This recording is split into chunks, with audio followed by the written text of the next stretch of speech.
Subscribe करें और bell दबाएं ताकि कोई खबर रह न जाए।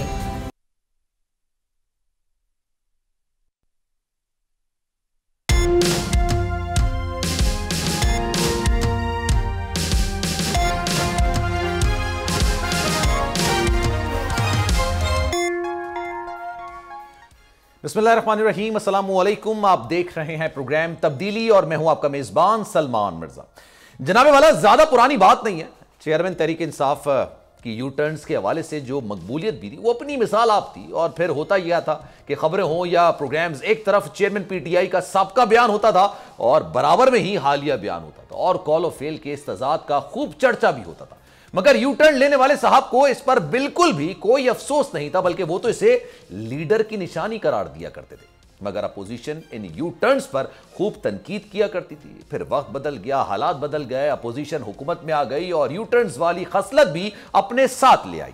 अब मौजूदा हुक्मरान जमात इसी डगर पर नजर आ रही है। माजी में जिन सियासतदानों पर खूब तनकीद के निस्तर बरसाए जाते थे, आज वो मुहिब्बे वतन भी हैं और उनके दिल से बड़े करीब भी नजर आते हैं। मैं किसकी बात कर रहा हूं, जरा देख लीजिए, फिर आगे बढ़ेंगे। जनाब, इन्हीं बयानात के बारे में कहा जाता है कि बदलता है रंग आसमां कैसे कैसे। वही फवाद चौधरी हैं, वही जहांगीर तरीन हैं और वही फिरदौस आशिक आवान हैं जो यहां हलाल हैं मगर वहां वो हराम थे। क्या पार्टी बदलने से या नई पार्टी के आ जाने से तब्दीली आ जाती है? सियासी अदम इस्तेकाम खत्म हो जाएगा? सियासी जमातों और सियासतदानों के नजरियात, उनका मंशूर कहां रह गया है? वो जमात जो 1999 में मुस्लिम लीग नून से अलहदा होकर उनकी मुखालिफत में अलग शनाख्त बनकर सामने आई, आज वही जमात नून लीग से इत्तेहाद में हुई है। मैं काफली की बात कर रहा हूं। वो पीपल्स पार्टी जो बेनजीर भुट्टो शहीद के कत्ल का जिम्मेदार काफली को करार देती थी, आज उसके साथ ही बैठी हुई नजर आती है। अपने मंशूर, अपने ही नजरियात कुर्बान करने के सियासतदानों के कॉल ऑफ फेल के इस खुले तजाद के साथ क्या पैगाम दे रहे हैं? और इसके साथ साथ एक और लंदन प्लान का भी जिक्र किया जा रहा है। इस लंदन प्लान के हवाले से आज बात की है काफ लीग के सदर चौधरी सरवर साहब ने, जो कि हमारे साथ प्रोग्राम में मौजूद भी हैं। लेकिन उन्होंने लंदन प्लान के हवाले से क्या कहा कि जो पार्टी बनी है ना इस्तेहकाम पाकिस्तान, वो लंदन की पार्टी की मर्जी से बनी है। उन्होंने क्या कहा, जरा सुन लेते हैं, फिर हमारे साथ मौजूद है, उनसे गुफ्तगू का सिलसिला आगे बढ़ाएंगे। जब लंदन की मर्जी से बनी है तो लंदन में कौन है? बानी मुत्तहदा कौमी मूवमेंट भी लंदन में मौजूद हैं, जेकेटी भी लंदन जा चुके हैं आज, और साथ साथ जनाब नवाज शरीफ साहब भी लंदन में मौजूद हैं। तो चौधरी सरवर साहब से गुफ्तगू का आगाज करते हैं। किसी तारुफ के मोहताज नहीं है, आजकल काफ़ी ज़्यादा मुतहरिक भी हैं, काफ़ी ज़्यादा गुफ्तगू भी कर रहे हैं। सर अस्सलाम वालेकुम। सर कैसे हैं आप? अल्लाह का शुक्र है, आप ठीक हैं जी? सर अल्लाह का एहसान है, अल्लाह का करम है, आप लोगों की दुआ है। सर ये बताइएगा, एक साल तवील अरसा पाकिस्तान तहरीक इंसाफ को छोड़ने के बाद काफ लीग ज्वाइन की। सर ये एक साल स्टडी कर रहे थे कौन कौन सी जमातें हैं जो आपके नजरिए के मुताबिक हैं या बेहतर नजरिए के मुताबिक हैं और जिनमें जाया जा सकता है, या फिर काफ लीग ज्वाइन करने की कोई खास वजह है? देखें, आपको मालूम है कि आप साथ, जैसा कि आपने फरमाया कि मैं एक साल पॉलिटिक्स जो है उससे दूर रहा हूँ। उसकी दो वजूहात थी। एक वजह तो ये थी कि पाकिस्तान में 2022 में बदतरीन सैलाब था। बिल्कुल सर। और लोग बहुत मुश्किल सूरत हाल में थे। सरवर फाउंडेशन और हमारी जो है पंजाब पाकिस्तान डेवलपमेंट नेटवर्क की दूसरी जमातों ने अरबों रुपए का वहाँ पर राशन पैक का बंदोबस्त किया, मकान बनाए, camp, no doubt you did well sir, बेहतरीन सर। तो ये सारा बहुत मसरूफियत थी। और उसके बाद फिर मैंने मशावरत का सिलसिला जो है शुरू किया। तो जिन भी लोगों से मैंने मशावरत की, चाहे यूएस से था, बरतानिया था, यूरोप था, पाकिस्तान था, तो मेजॉरिटी का ये ख्याल था कि आपको अपनी पार्टी जो है बनानी चाहिए, क्योंकि मैं पाकिस्तान में एक जमहूरी पार्टी बनाना चाहता हूँ जिसमें पावर जो है सिर्फ लीडरशिप के पास ना हो, कल्ट पॉलिटिक्स ना हो, उसमें लोग जो हैं अपनी मर्जी से अपने कैंडिडेट चुने, जैसे कि दुनिया में तमाम सियासी पार्टियां जो हैं वो अपना किरदार जो है अदा करती हैं और उस पर वर्कर्स की और कारकुनों की एक से होती। तो इस दौरान एक बड़ी बुनियादी तब्दीली आई कि चौधरी परवेज़ इलाही साहब काफ लीग छोड़ गए और चौधरी शुजात हुसैन साहब मेरे पास तशरीफ़ लाए और उन्होंने कहा कि भाई आप नई जो पार्टी बनानी चाहते हैं तो ये एक पार्टी बनी बनाई आपके पास तैयार है, आप जिस तरीके से इसको ऑर्गेनाइज करना चाहें, जिस तरीके से इसके स्ट्रक्चर्स बनाना चाहें, आपको मेरी तरफ से पूरी सपोर्ट होगी। उसके बाद मैंने अपने मीडिया के दोस्तों से, अपनी जो है ओवरसीज़ पाकिस्तानियों से मशवरा किया, तो ये एक बड़ी, मैं समझता हूँ कि मेरे लिए खुशी की बात थी कि तमाम लोगों ने कहा कि चौधरी शुजात की ज़ात पे किसी किस्म का भी करप्शन का कोई एलिगेशन जो है नहीं है, रवादारी की वो पॉलिटिक्स करते हैं, आप भी रवादारी की पॉलिटिक्स करते हो। तो तमाम लोगों की मशावरत से, चंद लोग थे जिनका ख्याल था कि नहीं अपनी पार्टी बनानी चाहिए, लेकिन मेजॉरिटी ने मशवरा किया कि चौधरी शुजात साहब बिल्कुल दुरुस्त हो गया, जॉइन हैंड कर लें। ठीक है सर। तो उसके बाद आप देख लें कि मैंने पार्टी को ऑर्गेनाइज जो है करना शुरू किया है और काफी ज्यादा सर मुतहरिक आप हो गए। लेकिन सर बुनियादी एक वजह ये भी तो है ना, आप लोग अभी किसके अगेंस्ट, क्योंकि अगर पाकिस्तान तहरीक इंसाफ से जितने भी लोग निकले हैं वो उन्होंने ये फैसला किया कि जनाब वो चाहे पीपल्स पार्टी में जाते हैं या इस्तेकाम पाकिस्तान में जाते हैं, बहुत सारे लोगों ने तो ज्वाइन कर लिया। बल्कि अभी जब मैं प्रोग्राम शुरू कर रहा था तो रंधावा ब्रदर्स ने अलग भी हो गए उनसे ना। लेकिन सर सवाल ये पैदा होता है, उनमें से एक बात मुश्तरक थी कि हमने जो सियासत करनी है वो अगेंस्ट पीडीएम या कम से कम अगेंस्ट मुस्लिम लीग नून या पीपल्स पार्टी करनी है। तो सर काफ लीग क्या किस तरह से अगले इलेक्शंस में जाएगी? नहीं, पहले मैं समझना चाहता हूं कि किसने कहा कि हमने सियासत जो है अगेंस्ट पीडीएम करनी। सर फवाद चौधरी साहब ने जो प्रेस कॉन्फ्रेंस की, उसके बाद उन्होंने पहले तो उन्होंने ट्वीट किया, उन्होंने कहा कि जनाब हम तो सियासत से किनारा कशी। अभी फिलहाल मैं देखें, पहले तो बात को समझने की कोशिश करें कि ये जमात जितने भी दोस्त हैं जो इस्तेकाम पार्टी में गए हैं, तो पहले तो उन्होंने कहा कि जी हम सियासत से किनारा कशी कर रहे हैं, जी। कुछ ने कहा कि हम सियासत से ब्रेक ले रहे हैं, जी। फिर फिर अचानक वो इस पार्टी में शामिल हो गए। फिर उसके बाद तारड़ साहब ने फरमाया कि हम उनके साथ जो है वो सीट एडजस्टमेंट, बिल्कुल सर। और उसके बाद जनाब ख्वाजा आसिफ साहब ने कहा, जरा मेरी बात सर, हुक्म सर। फिर ख्वाजा साहब ने कहा कि नहीं हम तो इन लोटों के साथ नहीं करेंगे।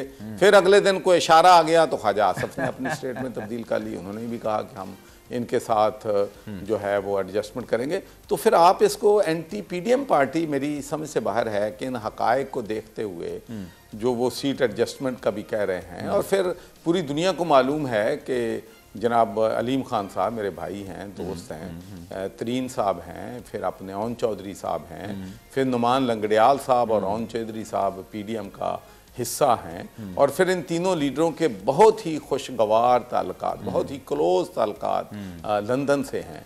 तो फिर मुझे आप जब ये कहेंगे कि ये पीडीएम का एंटी बयानियां लेकर चलेंगे तो फिर मैं अफसोस ही कर सकता हूं। अच्छा सर, मैं एक बात सर यहां पे रखूं, आपने बात बिल्कुल दुरुस्त की है, लेकिन सर आपने बात वो की है नून लीग के वाले से। जो अता ताराड़ा है वो भी नून लीग के हैं, ख्वाजा आसिफ है वो भी नून लीग के हैं, वो ये कह रहे हैं कि हम सीट एडजस्टमेंट कर लेंगे। लेकिन फवाद चौधरी, फैयाजुल हसन चौहान, जितने भी लोग हैं वो इस वक्त ये बात कह रहे हैं कि जनाब हमने जो करनी है मौजूदा सेटअप के अगेंस्ट सियासत करनी है।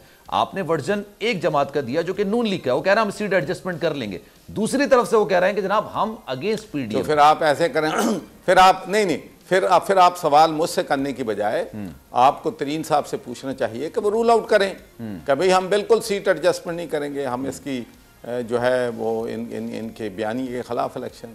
सर बिल्कुल आप ये बात भी आपकी सही सर, लेकिन क्लैरिटी तो होनी चाहिए। सर मेरा सवाल आपसे ये था, लेकिन अगर मैं अर्ज करूं, मेरी अर्ज सुन ले, भाई बात सुने। अगर एक जमात ये कहती है कि हमने फलां करना है और दूसरी पार्टी नहीं कर सकती, उनकी नीम रजामंदी नहीं है, तो वो फौरन टीवी चैनल पे आएंगे कि ये बयानिया भाई दुरुस्त नहीं है, इस बयानिए से हमारी जो पॉपुलरिटी है उसको नुकसान हो रहा है, हम इनके साथ इत्तेहाद जो है वो नहीं करेंगे। चले, मैं बेसिकली सर मेरा सवाल आपसे ये था कि काफ लीग अपना नैरेटिव क्या बिल्ड करेगी। मैंने सर उनके हवाले से बेसिकली, जाहिर सी बात है आप सही कह रहे हैं कि मुझे फिर उनसे सवाल ही करना चाहिए, लेकिन काफ लीग सर अगले इलेक्शंस में जाएगी तो आप लोग कर लेंगे सीट एडजस्टमेंट या आप बिल्कुल एक अलग सियासी जमात की हैसियत से जाएंगे इलेक्शंस में? देखें, पहली बात तो यह है कि ये बात जो है अब भी कबल अज वक्त है।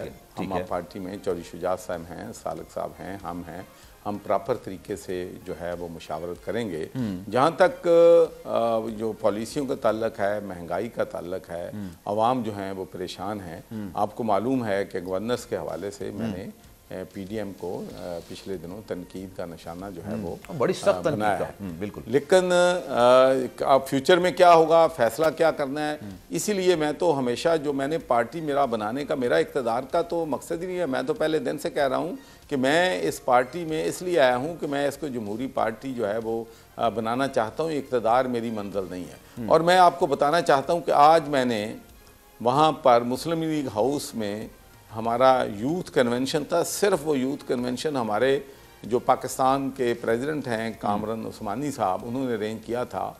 और सिर्फ हमने सख्ती से लोगों से कहा कि भाई सिर्फ स्टूडेंट्स जो यूथ है वो आएगी। अभी हमारे पंजाब का यूथ जो है उसमें शामिल नहीं था और तकरीबन 600 से ज़्यादा लोग वहाँ पर थे। और वहाँ पर उनका जोश खरोश, अगर आपको वीडियो में मौका मिले तो आपको पता चलेगा कि वो अफसरदा नहीं थे, वो बड़े पुरजोश थे। वो नारे लगा रहे थे कि हम पाकिस्तान मुस्लिम लीग के बयानी के साथ हैं। और इंशाल्लाह आप देखेंगे कि जिस तरीके से और दूसरी बात, जो अहम बात जो मैं आपके और जो सुनने वाले उनसे कहना चाहता हूँ कि मेरा टारगेट एक सियासी पार्टी बिल्कुल नहीं है। अच्छा, मेरी मेरी जमात में जमात इस्लामी से लोग शामिल हो रहे हैं, मेरी जमात में पीपल्स पार्टी से लोग शामिल हो रहे हैं, मेरी जमात में नून लीग से लोग शामिल जो हैं वो हो रहे हैं। और मैं आपको ये बात भी शेयर करना चाहता हूँ कि जो भी दोस्त हमारे गए हैं इस्तेहकाम पार्टी में, मैं तकरीबन उनमें से अक्सरियत जो लीडरशिप है उनसे मिला हूं और मैंने उनको ये मशवरा दिया था,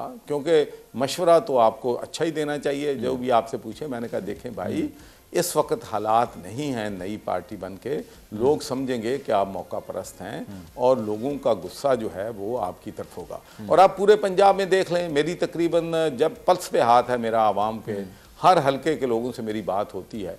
तो इस वक्त जो नून के ख़िलाफ़ नाराज़गी थी लोगों की, महंगाई की वजह से और पीटीआई की हमदर्दी की वजह से, वो अब सारा एंगर जो है, लोगों का गुस्सा जो है वो तब्दील होके इनकी तरफ जो है वो आ गया है। और मैं कल भी कहा था और आज भी कह रहा हूँ कि इससे नून को यकीनी तौर पर, वक्ती तौर पर फ़ायदा जो है वो पहुँचा है। ठीक है सर, मैं आपकी इस बात से ना बिल्कुल इत्तेफाक करता हूं। कॉन्स्टिट्यूंसी में क्या पकड़ है या नफ्स पर किसकी हाथ है सर, वो चौधरी सरवर साहब बेहतरीन तरीके से जानते हैं। बल्कि आप तो तहरीक इंसाफ के सरबरा को भी ये मशवरा दिया करते थे। लास्ट मीटिंग में भी शायद आपने यही आपकी बात हुई थी, आपने एक दफा इंकिशाफ भी किया था। लेकिन सर आज जो आपने एक गुफ्तगू की है उसमें कहा है कि जो पार्टी बनी है उसके पीछे लंदन का हाथ है या लंदन की तरफ से ये मंजूरी के बाद। सर ये इशारा किसकी तरफ था, नवाज शरीफ साहब की तरफ था? देखें आप, मैंने जितना कह दिया मैंने ये कहा है कि इसमें मेरे ख्याल में लंदन की भी मुशावरत थी।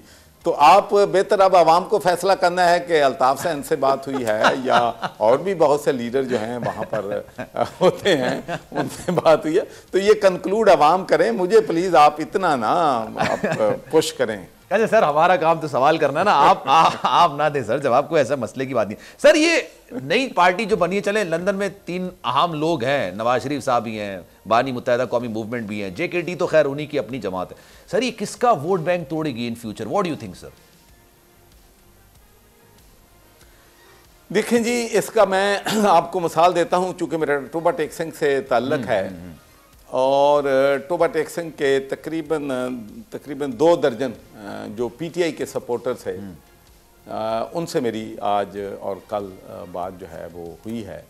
वहाँ पर हमेशा हमारे 2 कैंडिडेट होते हैं, एक जुनैद अनवार साहब होते हैं और दूसरे जो हैं अपने चौधरी इशफाक साहब होते हैं। और चौधरी इशफाक साहब पिछले 2018 के इलेक्शन में तकरीबन 1 लाख वोट उन्होंने लिया था और चंद हज़ार वोटों से हारे थे। और वहाँ पर मेरा भाई छोटा जो है वो भी PTI का टिकट होल्डर है। तो आज मैंने जिन लोगों से कल बात की है तो मैंने कहा भी क्या अगला रिज़ल्ट होगा।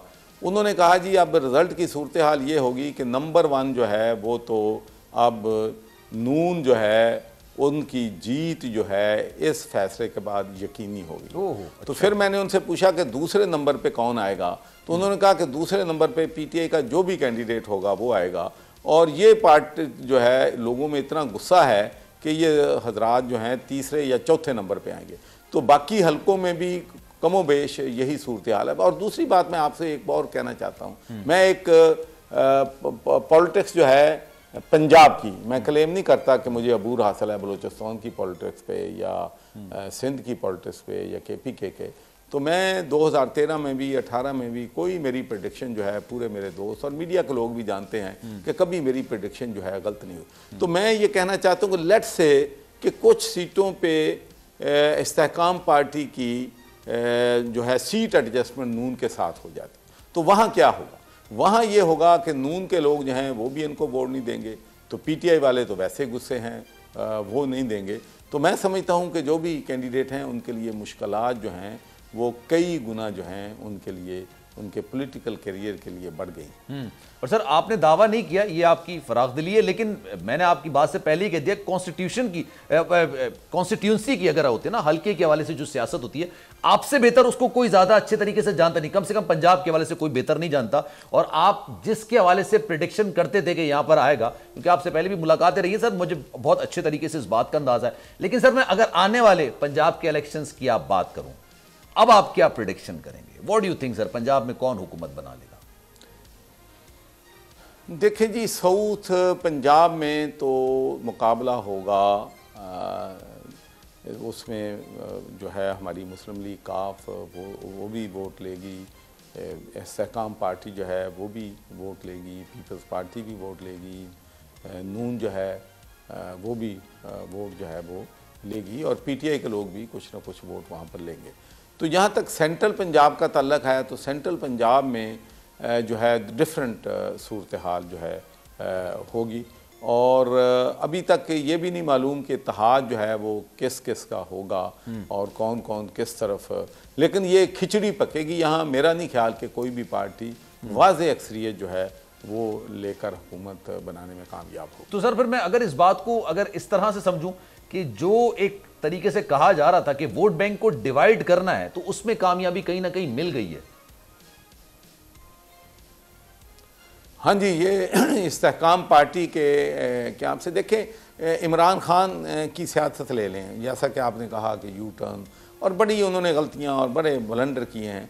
और जब मैं पार्टी में था उस वक्त भी कहता था कि दुनिया का कोई भी लीडर अगर इतने ब्लंडर करे तो वो सरवाइव नहीं कर सकता, लेकिन चूंकि खान साहब की टॉल पर्सनैलिटी है, इसकी वजह से इतनी सियासी गलतियां के बावजूद वो जो हैं वो सरवाइव कर जाते हैं। तो वैसे भी मेरा हमेशा से, जब से मैं पाकिस्तान आया हूँ, मेरी ये सोच रही है कि दो लोग जो हैं ये पाकिस्तान में, इनको मैं मुकद्दर के सिकंदर कहता हूँ। पता चलता है कि ये बिल्कुल नीचे गए हुए हैं, पॉपुलरिटी इनकी ख़त्म हो जाती है, फिर कुछ ना कुछ हो जाता है कि ये ऊपर आ जाते हैं, और उनमें एक का नाम इमरान खान है और दूसरे का नाम नवाज शरीफ है। तो ऐसा ही ये पलटा जो है, ये जो एक तो 9 मई को जो वाक़यात हुए, उससे तहरीक इंसाफ को यकीनी तौर पर बहुत बड़ा मैं समझता हूँ कि पॉलिटिकल नुकसान जो है वो पहुँचा। और पहले फ़ायदा ये था तहरीक इंसाफ को कि जितना भी एंटी पीपल्स पार्टी वोट था, जितना भी एंटी नून वोट था, एंटी जो है एस्टेब्लिशमेंट वोट था, एंटी अपने मौलाना फजलुर रहमान था, तो वो सारा वोट जो है वो इमरान खान के पास चला जाता था। और आपने देखा कि जो ज़मनी इलेक्शन हुए हैं उसमें से 20 सीटें थीं वो जो कि तहरीक इंसाफ के कैंडिडेट थे, और उनमें बहुत से ऐसे लोग थे जिन्होंने इंडिपेंडेंट बहुत बड़ी मेजॉरिटी लेके जो है वो तहरीक इंसाफ में शमूलियत, लेकिन सब जो है बहुत बुरी तरह पिट गए। उसकी वजह बुनियादी ये थी कि सारा वोट जो है वो अपना एंटी जो था वो सारा पीटीआई जो है। लेकिन अब डिफरेंट तब्दील हो चुकी है। अब जो एंटी नून वोट है वो जाएगा, पीपल्स पार्टी अगर अपने कैंडिडेट खड़े करेगी तो उनके पास भी जाएगा, अगर हम अपने कैंडिडेट खड़ेंगे तो हमारे पास भी आएगा, तरीन अपने कैंडिडेट खड़े करेगा तो उसके पास भी आएगा, और पीटीआई के पास भी आएगा। तो इससे यकीनी तौर पर बेनिफिट जो है वो पंजाब में इस हवाले से नून को होगा। तो इसलिए मैं समझता हूँ कि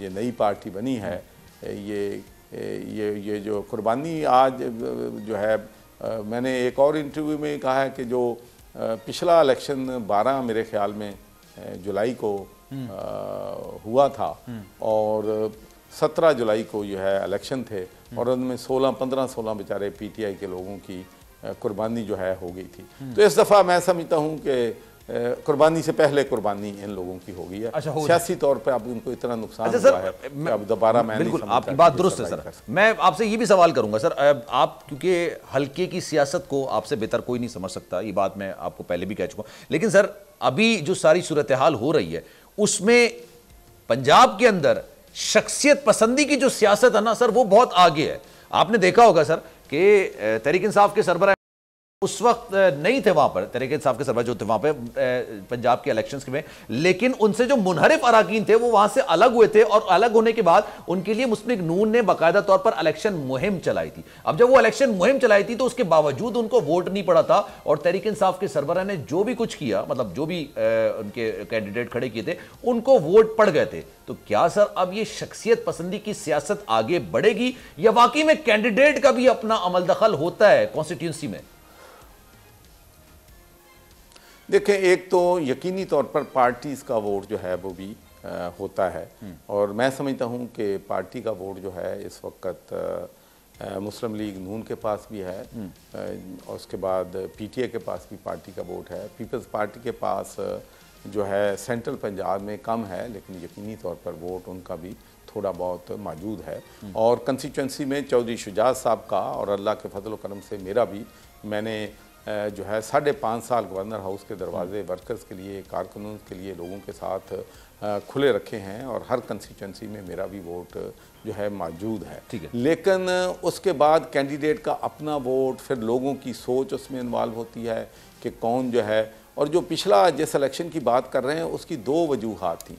एक वजह यह थी कि देखें, हर हलके में हर पार्टी का कैंडिडेट होता है, तो वो तमाम हलके जो 20 हलके थे उनमें मुस्लिम लीग के अपने भी कैंडिडेट थे। सही है। हुआ ये कि डबल ब्लो हुई उनको।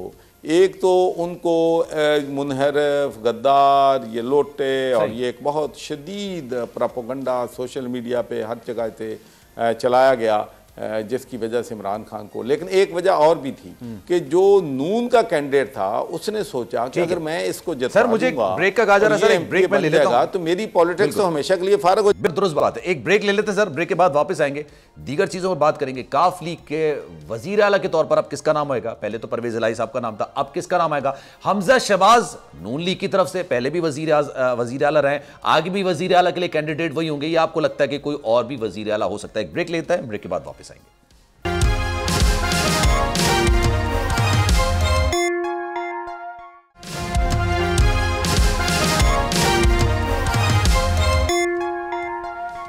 जनाब, प्रोग्राम में एक बार फिर से आपको खुशामदीद कहते हैं। चौधरी सरवर साहब हमारे साथ मौजूद हैं, गुफ्तगू का सिलसिला आगे बढ़ाते हैं। सरवर साहब, ये बताइएगा, काफ लीग जब भी हुकूमत में आई है या इत्तेहादी बनके उनका वजीर आला आया है, तो परवेज इलाही साहब का नाम आता है। अब परवेज इलाही साहब यहाँ तो है नहीं, वो पीटीआई के सदर बन चुके हैं।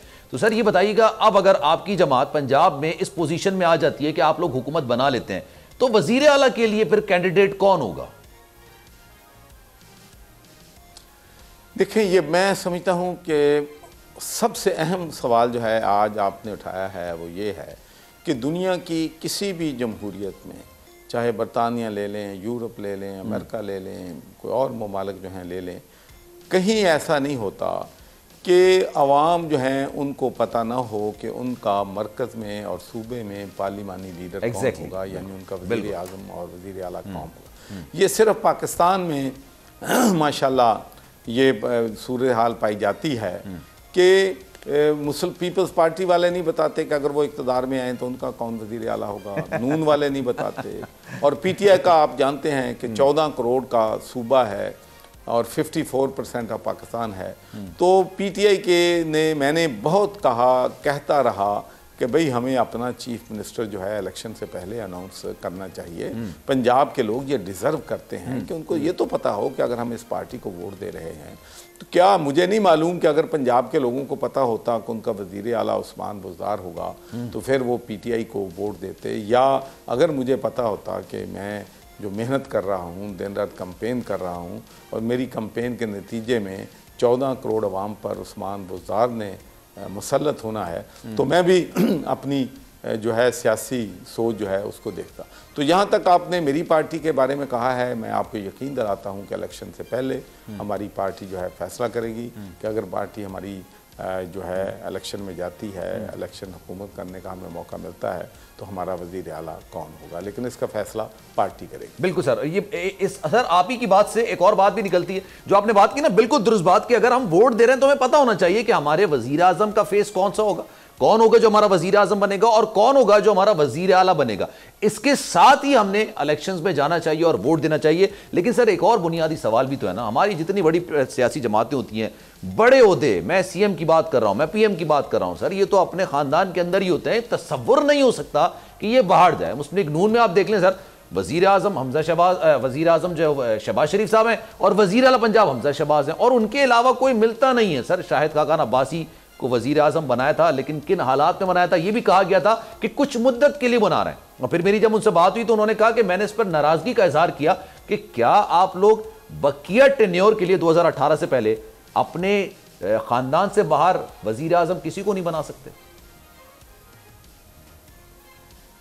बहुत, ये भी आपकी बहुत दुरुस्त बात है, और मैं ज़ाती तौर पे ये समझता हूँ कि मुस्लिम लीग नून के जो लोग हैं, अगर उनसे प्राइवेट बात की जाए तो वो यकीनी तौर पर अपना ग्रीवियंस का इजहार करते हैं कि हमेशा से एक ही फैमिली से प्राइम मिनिस्टर और चीफ मिनिस्टर को चुना जो है वो जाता है। और मैं ये बात बिल्कुल यकीन के साथ कह सकता हूँ कि जो इमरान खान का जो बयानिया है, उसको जो तक़वियत मिली है उस बयानिए को, उसकी एक बड़ी वजह यह भी है कि शहबाज शरीफ साहब प्राइम मिनिस्टर बन गए और उनका बेटा जो है वो चीफ मिनिस्टर बन गया, जिसको मैं समझता हूँ कि पंजाब के लोगों ने उसको जो है अप्रूव नहीं किया, पसंद नहीं किया। तो इसलिए मैं कहता हूँ कि और मेरा ये बयानिया होगा, और मैं अपने मीडिया से भी ये गुजारिश करूँगा पैशनेटली कि आप लोग का एक वेट है, आप ओपिनियन मेकर हैं, तो आपको ये बात आवाम के सामने बार बार बयानी चाहिए कि भाई बताओ कि आप लोगों का वज़ीर आला कौन होगा। मैं भी अपनी हर तकरीर में हर जगह पंजाब के लोगों को कहूँगा कि इन पॉलिटिकल पार्टी से पूछें कि उनका वज़ीर आला कौन होगा। तो मैं समझता हूँ कि फिर मुश्किल हो जाएगा किसी पार्टी के लिए ये कहना कि उनका जो है पार्लिमानी लीडर मरकज़ में और सूबे में एक ही फैमिली से होगा। और सर ये बात जो आप कह रहे हैं ना, बिल्कुल दुरुस्त बात, क्योंकि अगर कैंडिडेट के तौर पर हम देखें, जो भी हल्के के अंदर बाय इलेक्शंस हो रहे होते हैं, ये जनरल इलेक्शंस हो रहे होते हैं, आपको याद होगा सर ये बाय इलेक्शंस के अंदर शामत कुरैशी साहब की साहबजादी ने हिस्सा लिया, तो लोगों ने इस वजह से कि क्या कोई और बंदा नहीं है, क्या पार्टी के अंदर कोई और नहीं है जो कैंडिडेट हो सकता है। मैंने तो शाह साहब से भी सवाल किया था कि सर कोई और बंदा नहीं मिला आपको, आपने अपनी बेटी को वहां पर हल्के में खड़ा कर दिया, तो उन्होंने कहा कि बेहतर कैंडिडेट ये था, और सर फिर अंजाम आपके सामने था। और उस वक्त जब तहरीके इंसाफ की मकबूलियत वाकई में बहुत ज्यादा थी। जी बिल्कुल, आपने ये दुरुस्त फरमाया। और मेरा 2013 के इलेक्शन में और 2018 के इलेक्शन में ये एक तजर्बा है कि जिस सीट पे भी एक ख़ानदान ने अपने 2 या 3 कैंडिडेट तीनों सीटों पे खड़े किए हैं, वो सीटें जो हैं वो हार गए। तो इसलिए मैं भी 2013 में भी 18 में भी हमेशा पार्टी के अंदर यही बहस करता था कि एक ख़ानदान में 3 में से 2 सीटें हम एक ख़ानदान को बिल्कुल जो है वो नहीं देंगे, ताकि इससे नेगेटिव इम्पैक्ट जो है। तो मैं समझता हूँ कि लोग अब बाशऊर हो रहे हैं, लोग इन चीज़ों का नोटिस जो है वो लेते हैं। और आप भी देखेंगे कि आइंदा इलेक्शन में अगर पार्टियों ने अपने वज़ीर आला के नाम डिक्लेयर न किए तो हम उनसे कहेंगे कि आप उन पार्टियों को वोट जो है वो ना दें। अच्छा सर, एक प्रेडिक्शन तो बताएं सर, ये अगला वज़ीर आज़म हमारा कौन होगा या कौन होगी?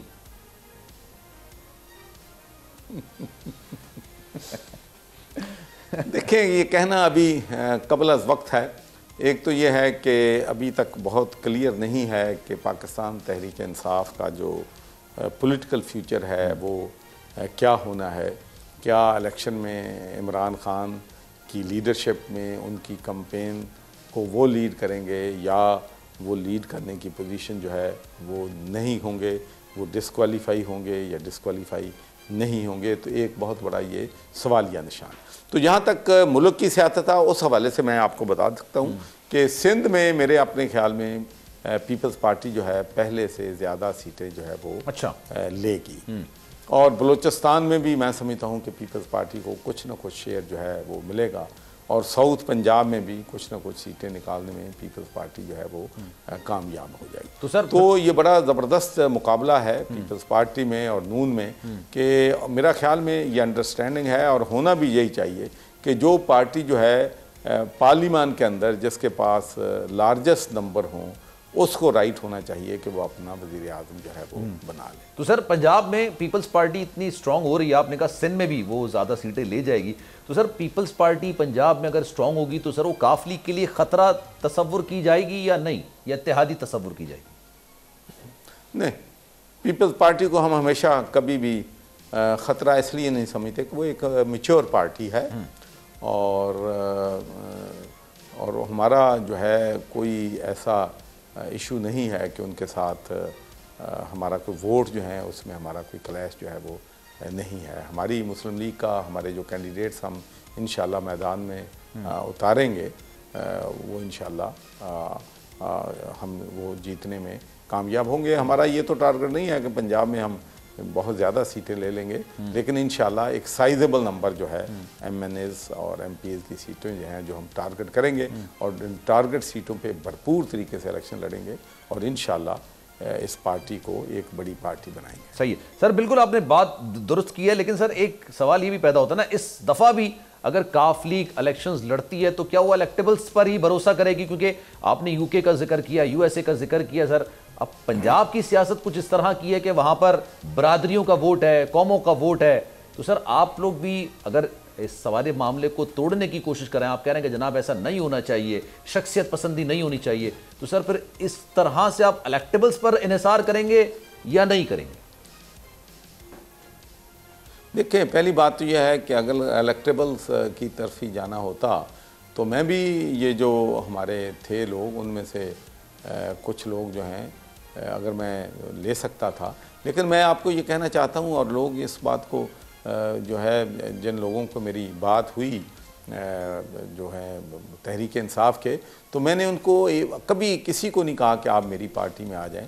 मैंने उनसे यही कहा कि भाई अभी आप जल्दबाजी में फैसला ना करें। आपने प्रेस कॉन्फ्रेंस की है कि हम सियासत से रिटायर हो रहे हैं, आपने प्रेस कॉन्फ्रेंस की है सियासत से ब्रेक लें, चौथे दिन अगर कोई पार्टी में चले जाएंगे तो लोग आपके बारे में क्या सोचेंगे। और दूसरा ये है कि जो 5-7 लोग जो हमारी पार्टी में इंशाल्लाह आएंगे, जिनको हम समझते हैं कि वो सीटें जीतने की पोजीशन में होंगे, तो हमने उनसे कहा अपने हलकों में जाओ, उनको एतमाद में लोगों को लो, क्या डिफ़िकल्टीज़ हैं, क्या चैलेंजेस हैं, और फिर कोई भी जो लीडर होता है या जो अपना MNA MP का कैंडिडेट होता है वो अपने हलके के लोगों की मुशावरत के बगैर कोई भी सियासी लीडर फैसला करेगा तो वो तो सियासी खुदकुशी होती है। लेकिन मैं आपसे ये कहना चाहता हूँ कि बड़ी तादाद में हमारे कैंडिडेट यूथ होंगे और हमने एक्सपेरिमेंट के तौर पे 5-6 सीटों पे नौजवान जो हैं उनको हमने जो है एज ए पायलट प्रोजेक्ट हमने उनको टास्क दिए हैं। वो बड़े जोश जज्बे के साथ वो जो है मेंबरशिप कर रहे हैं, पार्टी की तंजीमें बना रहे हैं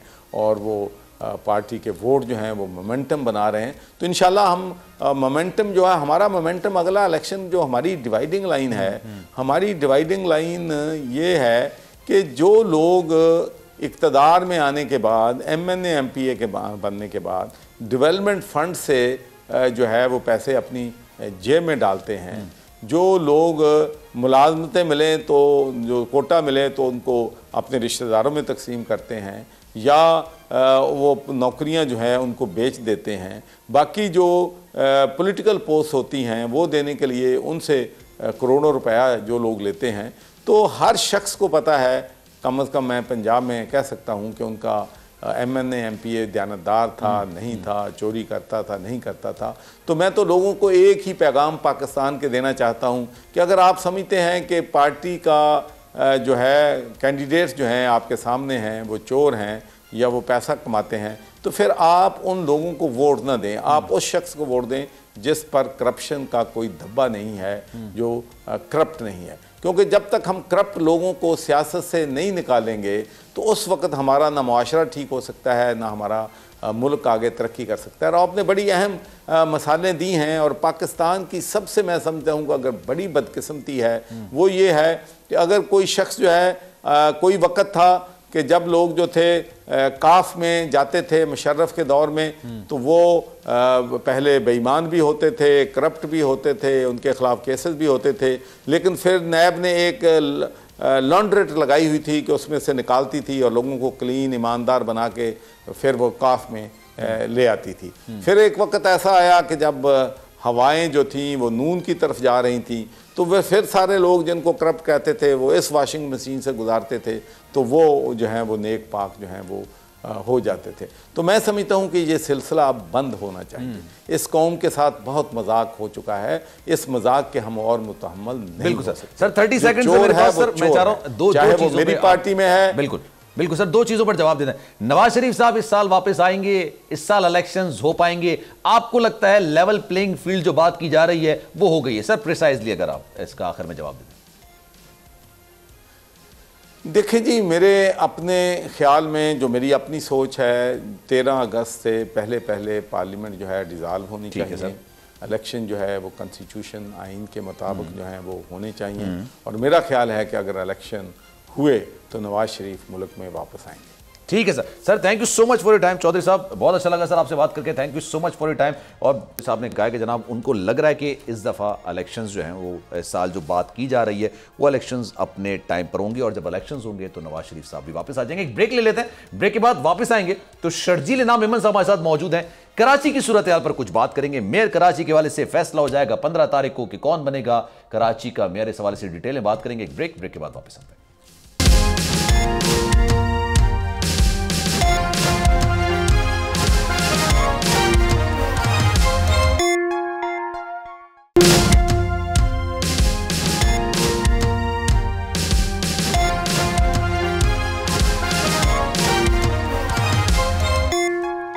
वेलकम बैक जनाब। प्रोग्राम में एक बार फिर से आपको खुशामदीद कहते हैं। कराची का मेयर कौन होगा, तवील अरसे से इस हवाले से बहस चल रही है, लेकिन 15 तारीख को अब इस बात का ऐलान हो जाएगा कि जनाब हाफिज नईमुर रहमान बनेंगे या फिर पाकिस्तान पीपल्स पार्टी के उम्मीदवार दैट्स बात मेयर कराची बन जाएंगे। लेकिन सवाल ये पैदा होता है कि जनाब मेयर बनने के बाद जिस तरह से पुराने मेयर्स ने ये इख्तियारात का रोना रोया था, जो आने वाला मेयर होगा क्या वो भी इख्तियारात का रोना रोएगा या फिर कराची की किस्मत में कुछ बेहतरी आ जाएगी? और साथ साथ इस्तेमाल में पाकिस्तान का क्या मुस्तकबिल होगा, पीपल्स पार्टी किसके साथ इत्तेहाद करेगी, आने वाले वक्तों में क्या होने जा रहा है? पाकिस्तान पीपल्स पार्टी के सीनियर रहनुमा शर्जील इनाम मेमन साहब के साथ मौजूद हैं, उनसे मजीद बात करेंगे।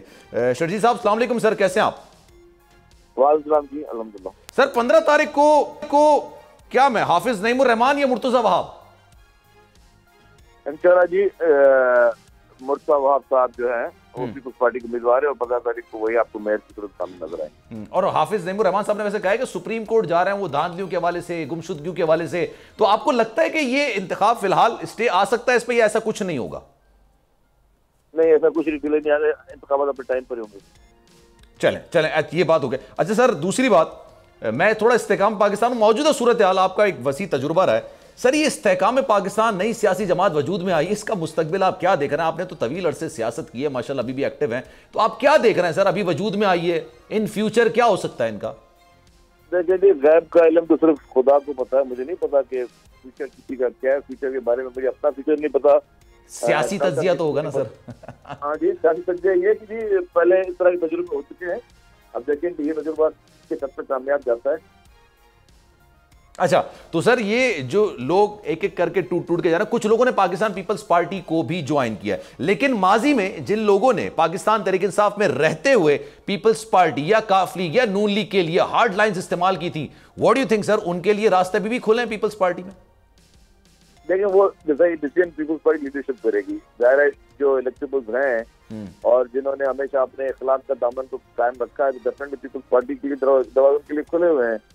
लेकिन वो सारी लीडरशिप फैसला करेगी किसको पार्टी में लेना है, किसको नहीं लेना। बहुत सारे लोगों की इस वक्त कॉन्टेक्ट कर रहे हैं पार्टी की लीडरशिप से, पार्टी के मुख्तलिफ रहनुमाओं से, लेकिन वो फाइनल एनओसी पीपल्स पार्टी की लीडरशिप मिलती है। और फिर लेकिन ये है लीडरशिप जो है वो अपने प्रोविंशियल पार्टी ऑफिस बैरर से भी उसका फीडबैक लेती है, उनसे मशवरा करती है। ठीक है, ये बात तो आपकी दुरुस्त है सर। अब दूसरा, अभी इलेक्शंस का साल है सर, आपको लग रहा है जनरल इलेक्शंस इसी साल हो जाएंगे या इसके अलावा, क्योंकि आप लोग सर इस वक्त हुकूमत के इत्तेहादी हैं और सबसे बेहतरीन इत्तेहादी हैं इस वक्त, सबसे बड़े इत्तेहादी हैं, तो आपको लग रहा है कि इलेक्शंस हो जाएंगे या ये भी पंजाब और केपी की तरह ना हो पाएंगे? इलेक्शन चला टाइम पर होंगे। और अगर नहीं होते तो पीपल्स पार्टी एहतजाज करेगी?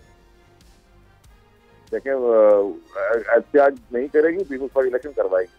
अच्छा आप करवाएंगे।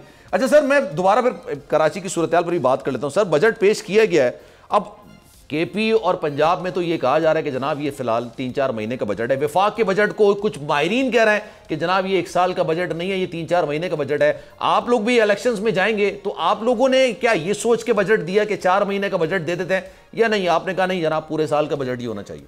पीपल्स पार्टी इस हुकूमत की कंसिस्टेंसी है, जो भी प्लानिंग की है लॉन्ग टर्म प्लानिंग की है। हमने कभी नहीं कहा कि 3-4 महीने का बजट है। हमारा बजट ऐसा है कि इंशाल्लाह ताला इसको हर एक को कंटिन्यू करना पड़ेगा, क्योंकि ये पब्लिक के लिए बनाया गया है, पब्लिक के मसाइल के हल के लिए बनाया गया है। और सिराजुल हक साहब ने इसी हवाले से ये बात भी बोली, एक तो कराची के मेयर के हवाले से, दीगर मामला के हवाले से, पीपल्स पार्टी ने हमारे हक में डाका डाला है।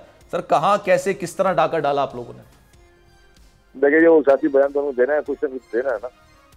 अच्छा, अगर यही बात थी तो यही बात सिराजुल हक साहब जमात इस्लामी हैदराबाद की भी क्यों नहीं कह रही है? हैदराबाद में सिर्फ एक सीट उनको क्यों मिली है?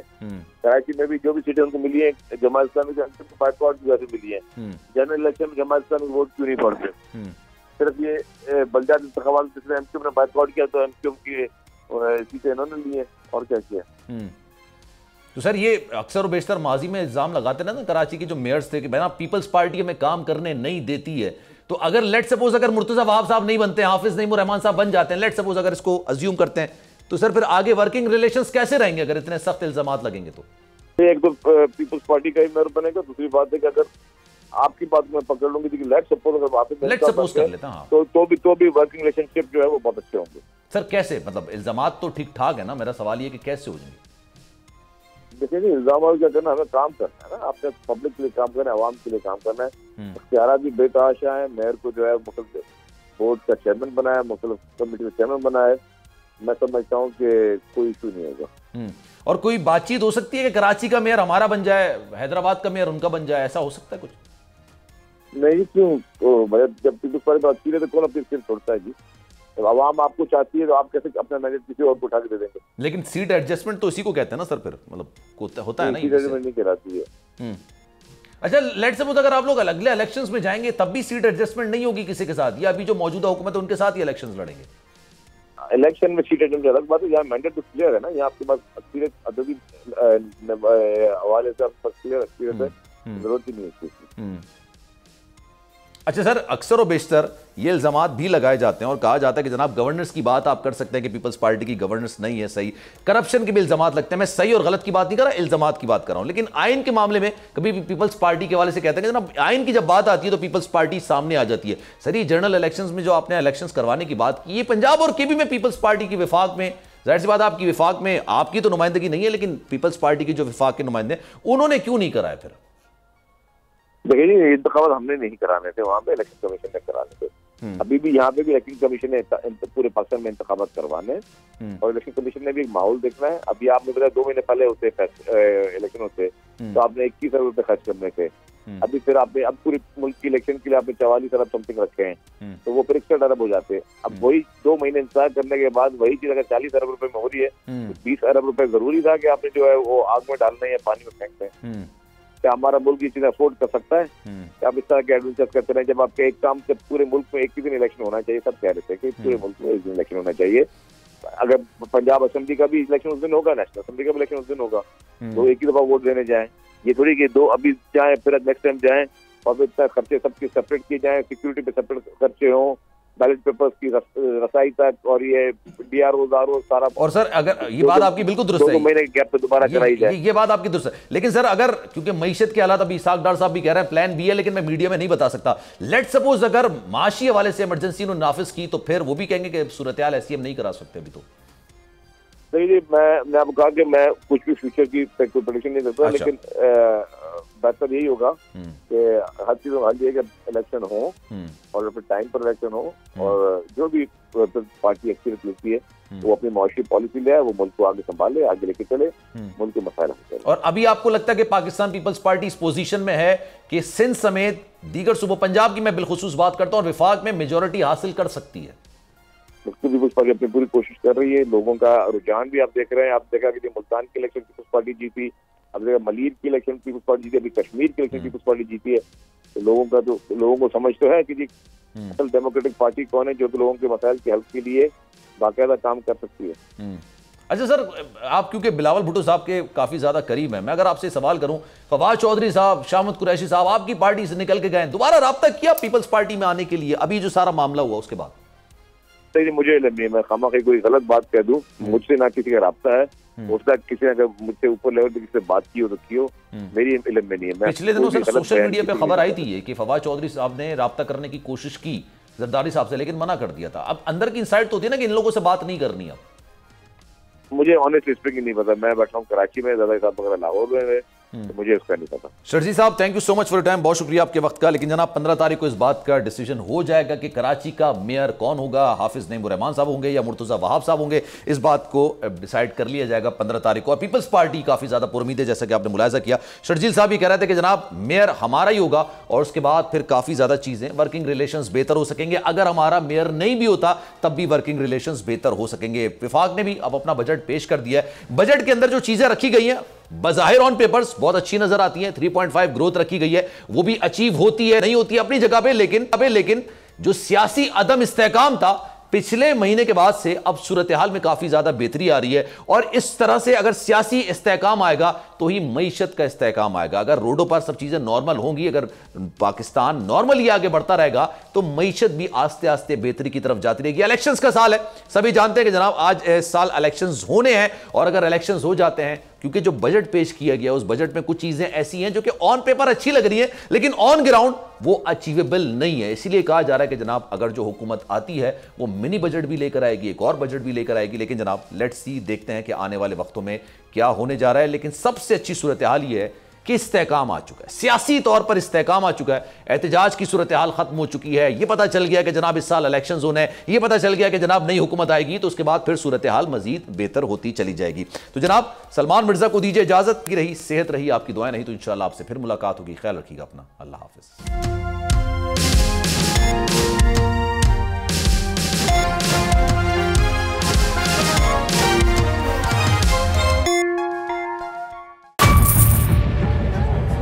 बजट 2023-24 की सबसे बड़ी ट्रांसमिशन, बोल एक मर्तबा फिर सबसे आगे।